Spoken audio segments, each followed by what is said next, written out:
Um, so let's get into it, and we're gonna start off by talking about uh, pretty much just gonna use CNN because I'm lazy. The top five things to know for February 3rd, starting with the Arctic blast that I'm currently trying to survive. Um, it's currently 13 degrees outside, and it's going to go down to like negative 18, I believe. Negative a lot.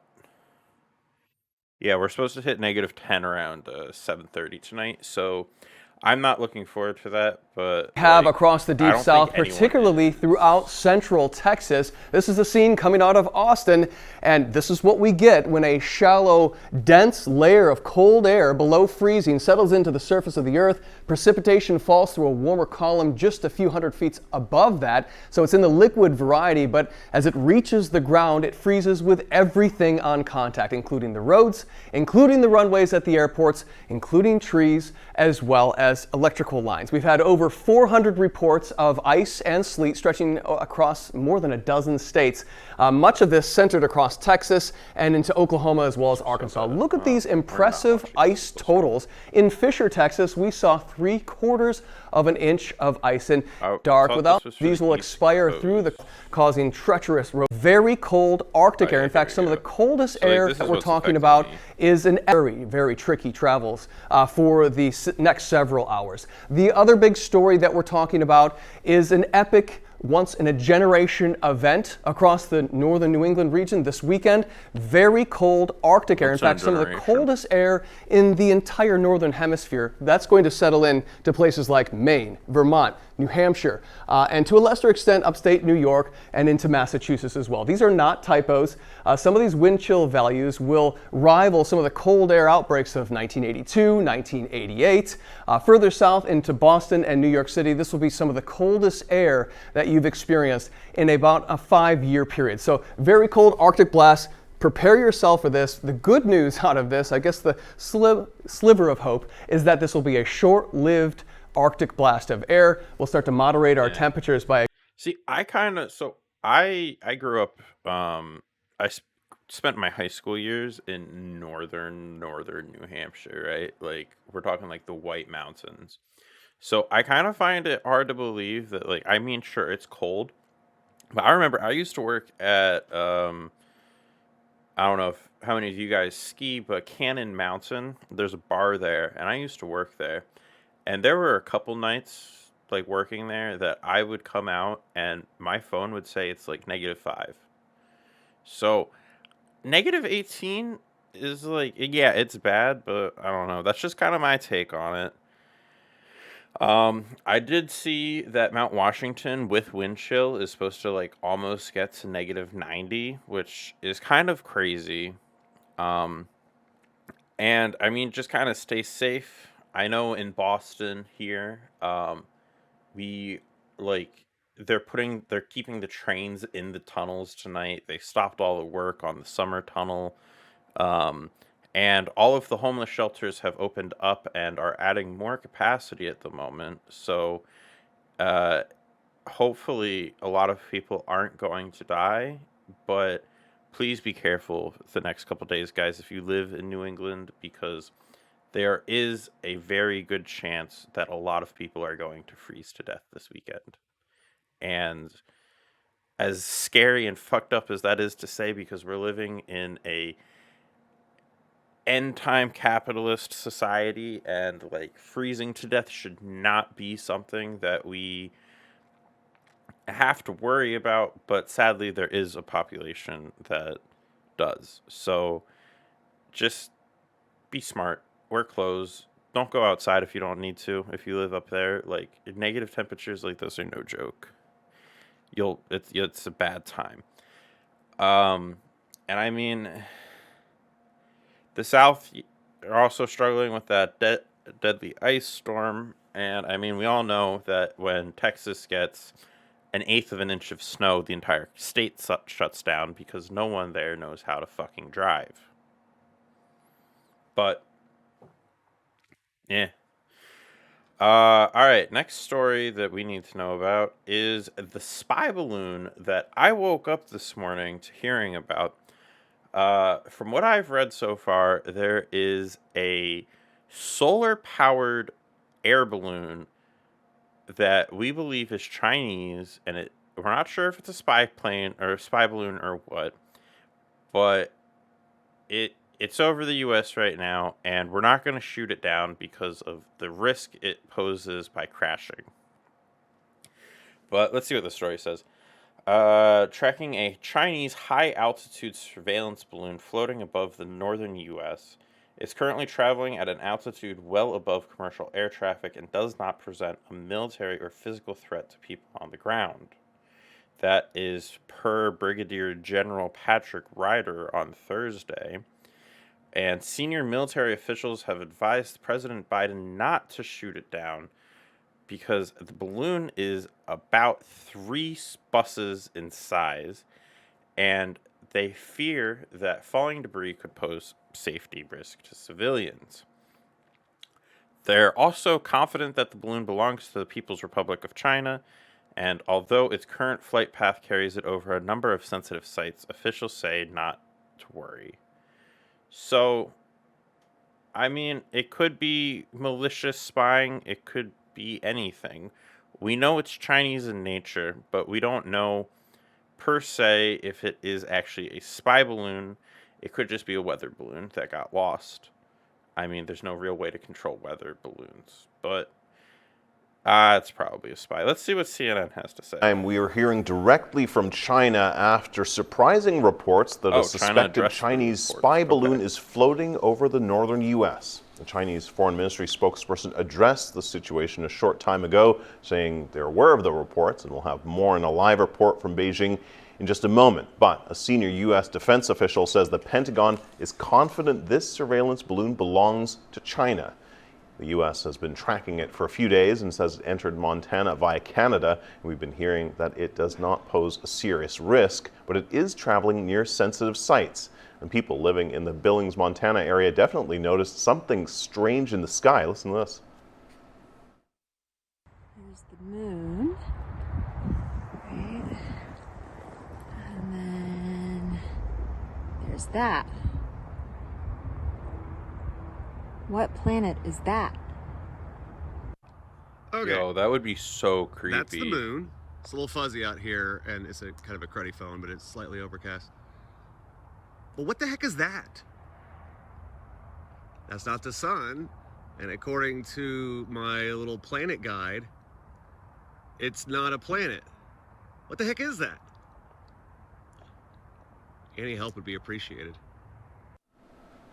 The military and White House say there are no plans to shoot down the balloon. It's traveling at a very high altitude, well above commercial air traffic, but the balloon is near a potential target for Chinese espionage, intercontinental ballistic missiles located in Montana. Well, CNN Beijing Bureau Chief Stephen Zhang joins me now. And Stephen, we just got reaction from Beijing to this. What are they saying? Before I hear what China says about it, I wonder why they haven't like, we shouldn't shoot it down, but why can't we like intercept it, right? Like, why couldn't we just pull it out of the air? Like, I mean, I'm sure that's easier said than done, but like, couldn't we catch it somehow or intercept it?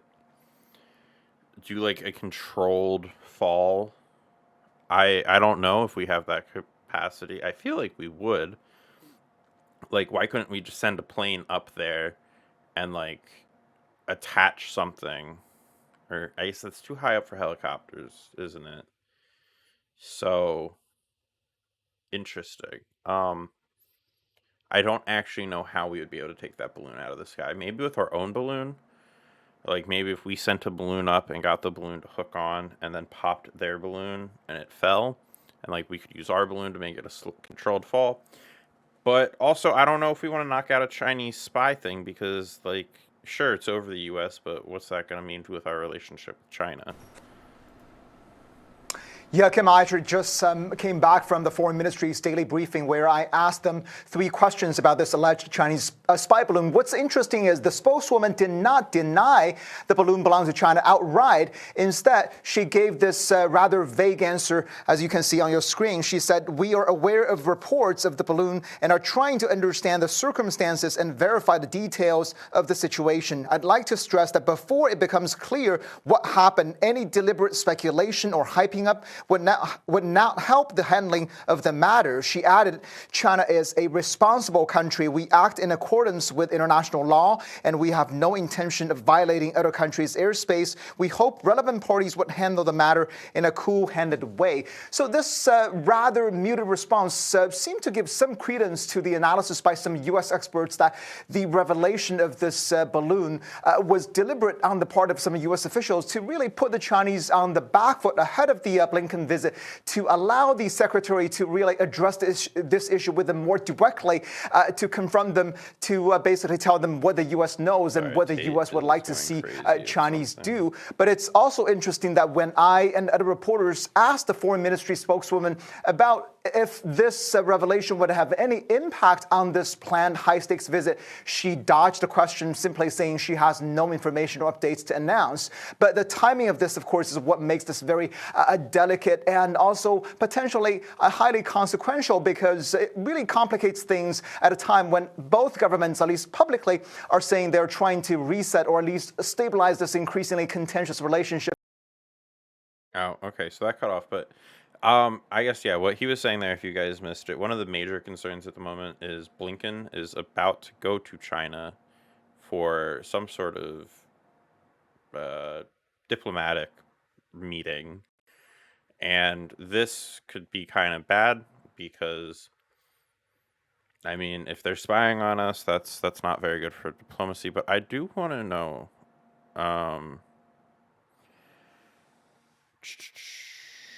does the USA own the air above it? Air rights. I don't know why. Okay, I need to worry about that, I think. Oh my god, stop. I don't care, Malwarebytes. I'm about to turn you off.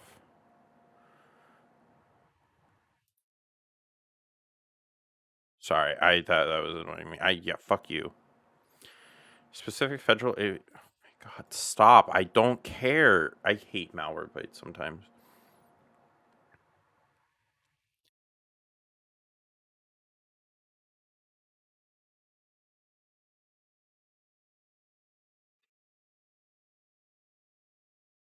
Yeah, I know. I'm not gonna bother reading that. Sorry, but pretty much we own the air. Okay.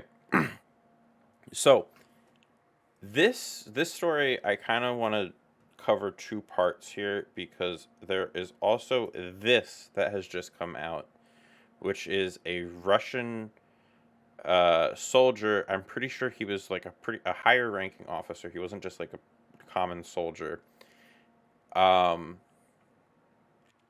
Pretty much he refused. He did a campaign in Ukraine, and then he refused to go back to Ukraine, and now he fled, and I think he's outside of Russia. But that kind of ties in with number 3 on this list, which is everything going on in Ukraine. As I'm sure many of you guys are aware, just last week, the U.S. committed to sending 31 or 32 Abrams tanks to Ukraine, which about a year ago, in January of 2022, Biden said that we would not be doing that. And then a year later, he switched his thing and pretty much decided that we're going to full send U.S. grade military gear to Ukraine. And now we're expected to spend another $2.2 billion that we don't have. The U.S. does not have this money. Let's just be clear here. Like, $2.2 billion is a lot of money that could be used for other things. Now, that's not saying I'm not in support of the Ukraine war. I fully support Ukraine, and what Russia is doing is horrible and is not okay in any sense. But I do think it is a little absurd that we are spending $2.2 billion on long-range ballistic missiles for Ukraine. I mean, if we follow this story here, the package announced on Friday would split $500 million in weapons and equipment pulled directly from the U.S. inventories and approximately $1.7 billion in supplies to be purchased from military contractors. So they were going to take about $500 million worth of weapons and supplies out of the U.S.'s current reserves. That's fine. We already have so much shit. We don't need it. But 1.7 billion of supplies purchased from military contractors. I mean, ground-launched small-diameter bombs fired from a HIMARS rocket launcher. So we're going to be sending HIMARS rocket launchers, ammunition, HIMARS, support systems, and equipment for Patriot's missile systems.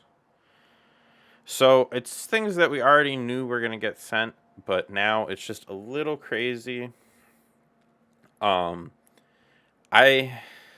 just kind of hope Russia backs out of Ukraine soon. So, going back, the missiles will double the effective range of Ukrainian weaponry, which is about 90 miles in range, which means that Ukraine will now be able to take a more offensive stance, which in the past Russia has said will be an escalation if we were to send this sort of stuff.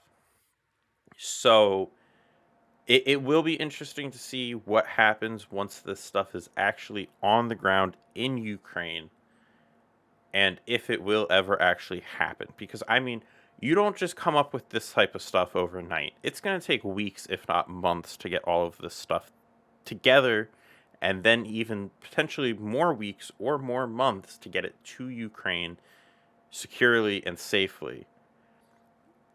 I mean, I hope for the best, but I think we're investing a lot of money in a war that could be over by the time we get those tanks there. Like, if Russia just decides to full send, which I hope to God they don't, but so the Abrams tanks will be joined by the German-made Leopard 2 tanks, and yeah, it says here, I already touched on this, the U.S. will contract with weapon manufacturers. It could take weeks or months while the war drags on.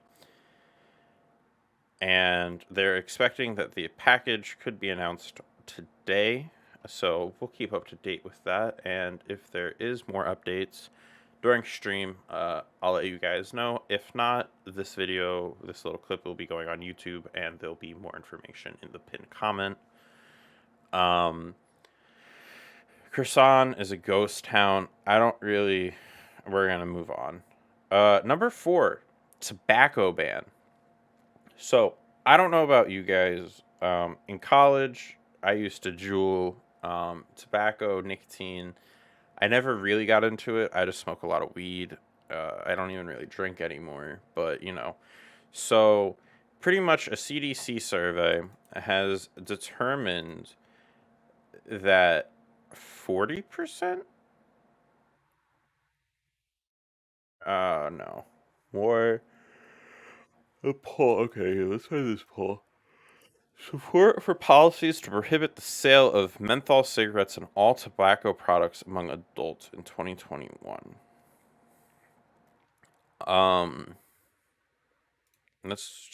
So they go over all of this, and this will be in the description if you guys want to read it yourself. But, pretty much they found that 62.3% of adults supported policy to prohibit the sale of menthol cigarettes.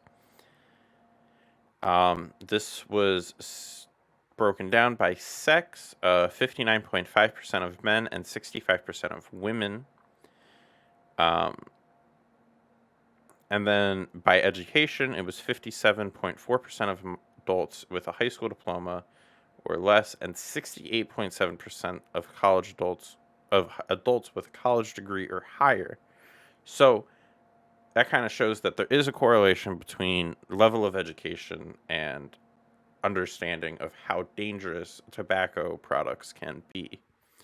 They also break it down by household incomes and stuff. And I find that kind of interesting because cigarettes are really, really expensive. Like, I think I've bought one pack of cigarettes in my life, and it wasn't even for myself. Um, it was for one of my friends who used to smoke, and like we were just buying a bunch of stuff, and I just paid for them. And like a pack of cigarettes was like $18. Now these might have been nice cigarettes, I don't know, but like that's expensive.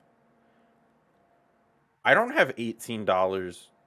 I mean, even if you buy cheaper cigarettes, some people go through multiple packs a day. That's a lot of money.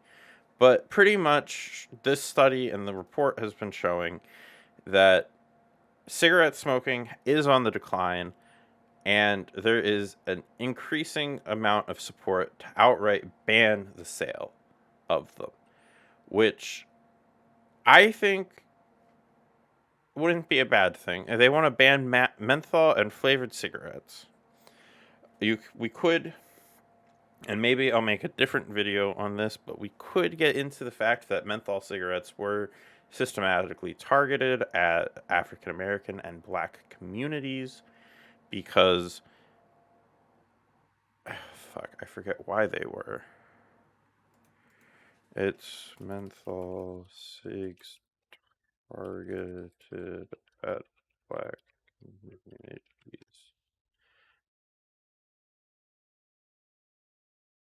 Yeah, so I just wanted to make sure I'm right, but there is a lot of information supporting the fact that tobacco industries have specifically targeted young Black communities with menthol cigarettes.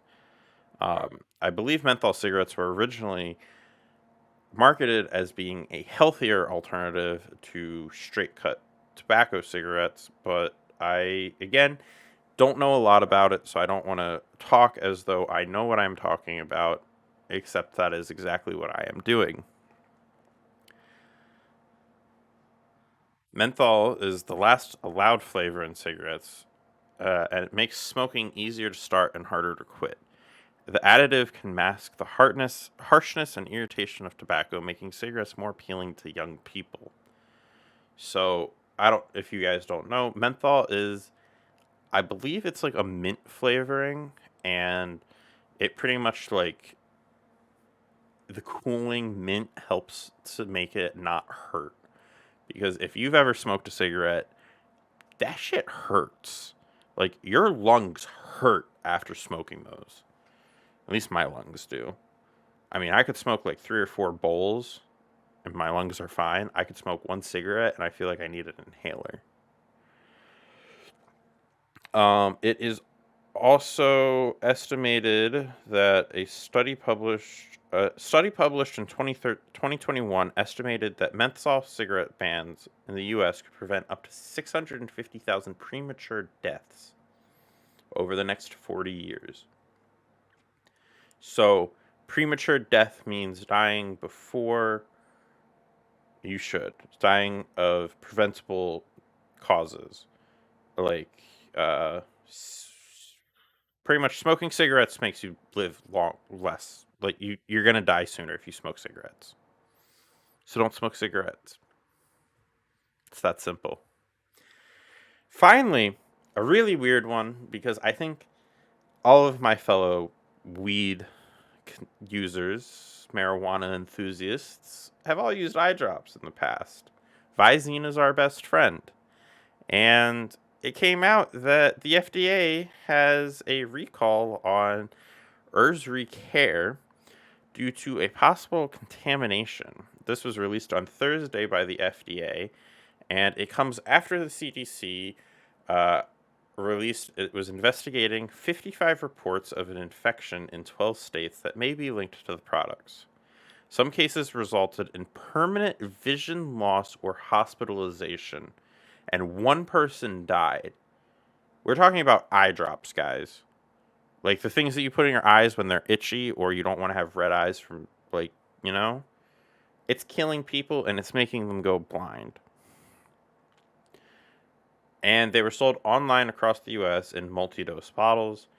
And pretty much the FDA has said you should stop using them. They're going to make you go blind, and just don't use them. So if you've bought anything from Esri Care, specifically eye drops, I'd throw that shit out and go buy some normal ass Visine.